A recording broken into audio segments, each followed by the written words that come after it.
Hey guys, what is up? This is Matthew Davis meeting once again. Welcome back to another movie review, aka After I Saw, or actually, welcome back to another double movie review.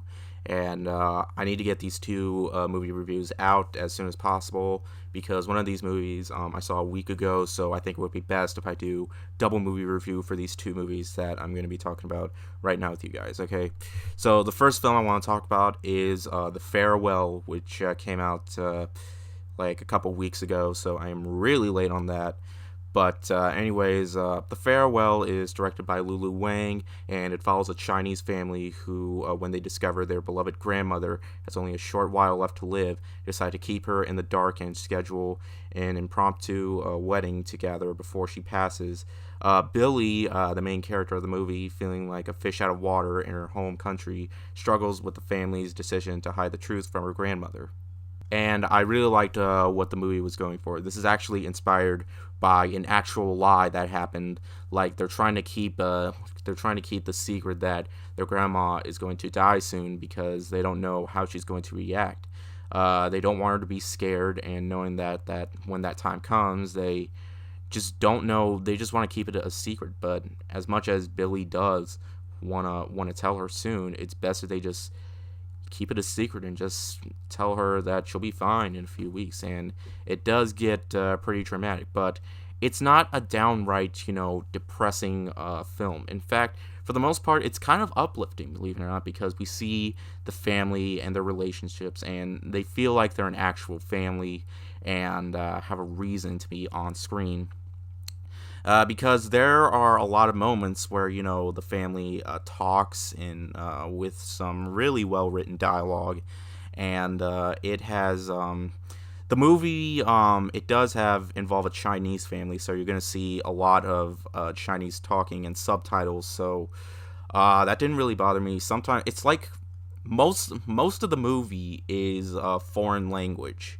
Most people there's mostly just Chinese talking, and what I was really surprised with, which really isn't a big deal, is for A24, they made this film rated PG, and there was only like one big cuss word in the movie for it to be PG. But for PG, it didn't really bother me at all. But because A24 is most known for their R-rated films, like supposedly they're horror films, but going that they made it into a PG rating, a PG rated film, I was really intrigued, actually, and very surprised that they would go for a rating like that for particularly this type of movie.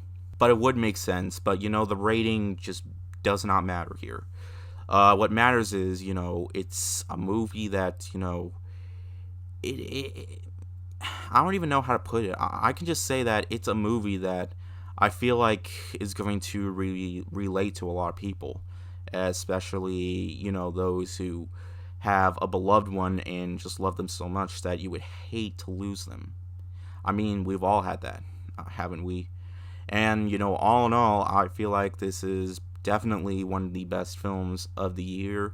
I think it's one of A24's best films in a while. I mean, when it comes to A24, they never really seem to disappoint me. But, they're taking a break from their R-rated horror films or drama films.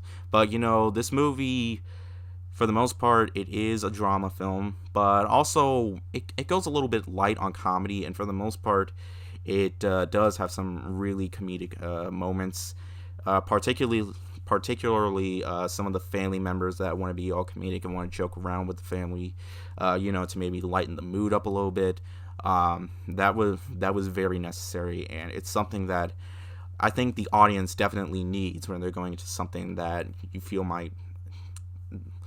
might feel is just going to be like a flat out depressing like tearjerker throughout, but it's not like that. It's a straightforward 1 hour and 38-minute movie about keeping a secret from your beloved one before her time passes. And I'm not really going to spoil anything for you, but I can say the way it ended, it really had me like, okay, I see what you did there. And honestly, I was really on board with that. So all in all, if The Farewell is still playing in a theater near you, definitely check this one out.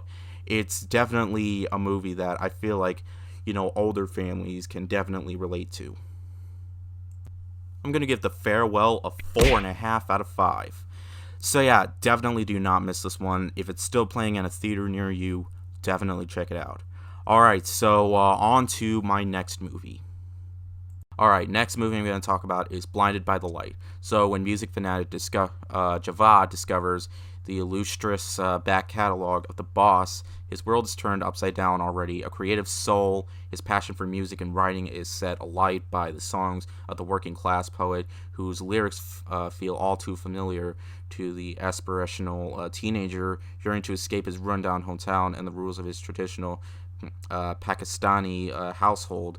Javad finds himself caught in between two worlds and music discover if he too is born to run.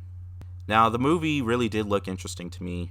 For one thing, there was a lot of really good music choices for the trailer, and the music choices do end up being in the movie for the most part. And I really like how the movie was going in this direction. And from what I've heard, it is inspired by real events. It might have said that. I can't remember if they said that in the beginning of the movie.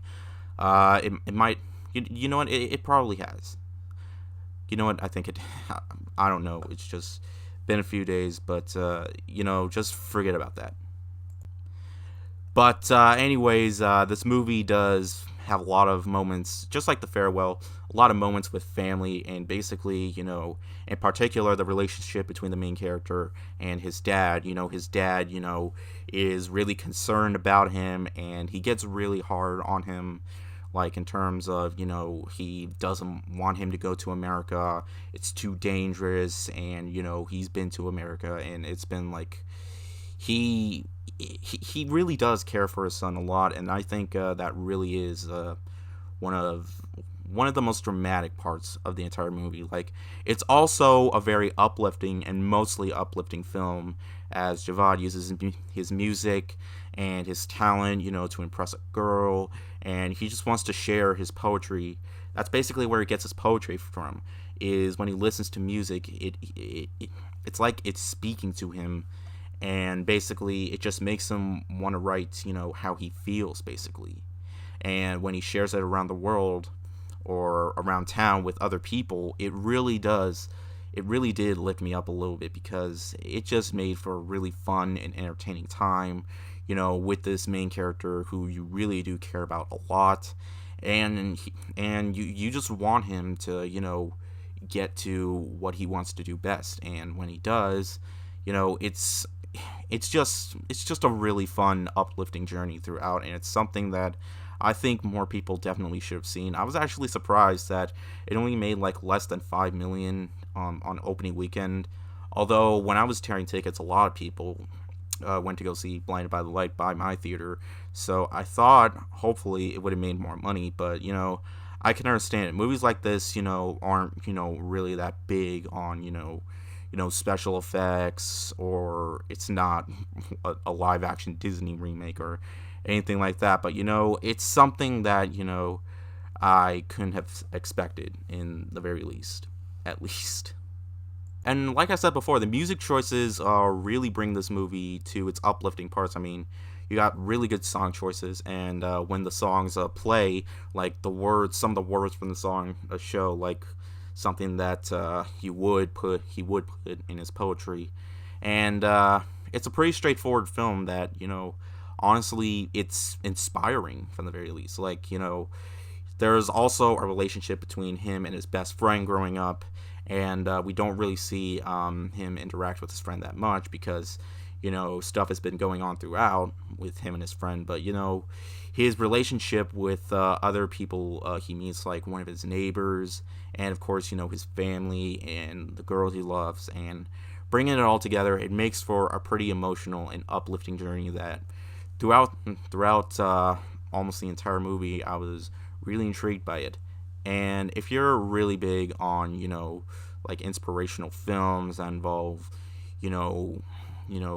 following your dreams and stuff, then this is definitely the must-see film for any person who's I know my mom is vacuuming right now, but I'm gonna cut the video till she's done vacuuming. But definitely check this one out. I would not recommend missing this one. give Blinded by the Light a 4.5 out of 5. So yeah, definitely worth checking out. Both movies, definitely see them. I really think they deserve your time and your money. If Farewell is still playing near you, then definitely check it out. And Blinded by the Light, Blinded by the Light is still playing worldwide, so you can basically see it anywhere, and definitely recommend checking it out. All right, thank you guys so much for watching. Cannot wait to see Ready or Not. I've heard so much early buzz about it. I cannot wait to see how that film turns out to be. But yeah, thank you guys so much for watching, and I'll see you guys later. Word out.